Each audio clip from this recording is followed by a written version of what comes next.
Bachcho, let's read the question. The question is according to Einstein's photoelectric equation, the plot of a kinetic energy of the emitted photoelectrons from a metal versus the frequency of the incident radiation gives as the straight line whose slope is. Meaning यही है इस question का कि Einstein की जो photo electric equation है, अगर हम उसको प्लॉट करें हम काइनेटिक एनर्जी वर्सेस फ्रीक्वेंसी, तो इंसिडेंट रेडिएशन फिर frequency of the incident radiation, तो वो उसका स्लोप क्या आएगा. ठीक है, लेट्स डिस्कस की कॉन्सेप्ट. फोटो इलेक्ट्रिक इफेक्ट कब होता है? जब इंसिडेंट रेडिएशन की फ्रीक्वेंसी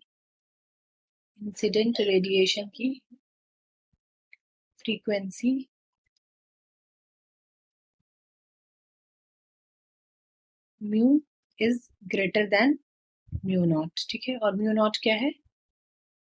थ्रेशोल्ड फ्रीक्वेंसी. ठीक है, फोटो इलेक्ट्रिक इफेक्ट होने की प्राइम कंडीशन यही है, थ्रेशोल्ड फ्रीक्वेंसी. और म्यू नॉट क्या है? Pi upon H. Pi work function of the metal, H Planck's constant. ठीक है, और आइंस्टीन, अकॉर्डिंग टू आइंस्टीन का जो फोटो इलेक्ट्रिक इक्वेशन था वो क्या था? K max is equal to h mu minus pi. H mu क्या है? इंसिडेंट रेडिएशन की एनर्जी, और phi work function of the metal. ठीक है, तो अगर इंसिडेंट रेडिएशन की फ्रीक्वेंसी इतनी है कि वर्क फंक्शन को ओवरकम कर लेगा, और जो रेस्ट अमाउंट ऑफ एनर्जी होगी will be taken as a kinetic energy of photo electrons. ठीक है, तो यही है आइंस्टीन की इक्वेशन. और ये एक स्ट्रेट लाइन का ग्राफ है. स्ट्रेट लाइन की ग्राफ में हम देखते हैं कि y is equal to M X plus C. ठीक है, इसमें m क्या है? स्लोप, और c इंटरसेप्ट है. ठीक है, और अगर हम ऐसा कोई ग्राफ लें y is equal to M X, ऐसा कोई इक्वेशन लें एम एक्स माइनस सी, जिसमें स्लोप इंटरसेप्ट जो है वो नेगेटिव है, ये इस इक्वेशन को इससे कंपेयर करें तो ये सेम है. y की जगह k मैक्स, और x की जगह म्यू, h की जगह m. ठीक है, इस वाले में अगर हमको इसका ग्राफ खींचना है तो क्या होगा? At x is equal to 0. इस वाले में तो y क्या हो जाएगा? y is equal to minus C. ठीक है, तो ये y इंटरसेप्ट आया माइनस सी. और अगर एट y, दो पॉइंट सिंपलेस्ट पॉइंट तो 0 0 ही होता है. y इज इक्वल टू 0 लें तो x क्या आ जाएगा? x is equal to m by C. ये होगा ना, c by m, sorry. x is equal to c upon m. ये x पे होगा. तो अगर हम इसका इस वाले का अगर कोई ग्राफ प्लॉट करें तो क्या होगा? यहाँ पे ये जो है ये y को minus y is equal to M X minus C का अगर ग्राफ प्लॉट करे तो ये आएगा,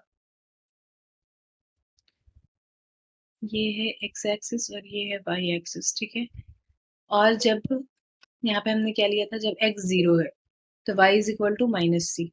y यहाँ पे माइनस सी हो गया. ठीक है, और जब y 0 है तो x इज इक्वल टू कितना आया था? c by M. तो c बाई एम यहाँ कहीं होगा. ठीक है, तो अगर हम इस दोनों को ज्वाइन करके ये बनाएंगे तो ये आएगी एक स्ट्रेट लाइन, और इसका ये नेगेटिव इंटरसेप्ट यहाँ आएगा. ठीक है, तो ऐसे ही सेम ये वाली जो इक्वेशन है वो भी ऐसे ही सेम है.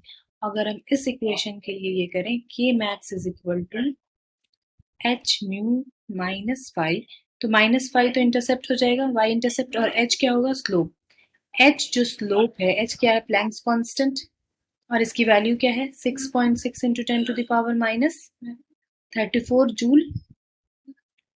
Joule second. ठीक है, तो ये तो हमेशा कांस्टेंट रहेगा. प्लैंक कांस्टेंट तो एक कांस्टेंट है, वो तो हमेशा, तो ये जो इसकी स्लोप है वो हमेशा कांस्टेंट रहेगी, चाहे कोई भी मेटल ले. फाई चेंज होगा लेकिन एच नहीं चेंज होगा. ठीक है, तो अगर हम इस हिसाब से इसकी ग्राफ बनाए, काइनेटिक एनर्जी वर्सेस फ्रीक्वेंसी, तो similar to this straight line इसका ग्राफ भी ऐसे ही कुछ बनेगा, ठीक है। और ये जो y इंटरसेप्ट होगा ये -5, ये y इंटरसेप्ट होगा और कुछ x इंटरसेप्ट, ठीक है। तो ये एक स्ट्रेट लाइन बना जिसका स्लोप जो है वो है प्लैंक्स कांस्टेंट, ओके। तो करेक्ट ऑप्शन यहाँ पे क्या होगा? whose slope is the same for all the metals and independent of the intensity of radiation. Option D will be the correct. I hope you will understand. Thank you.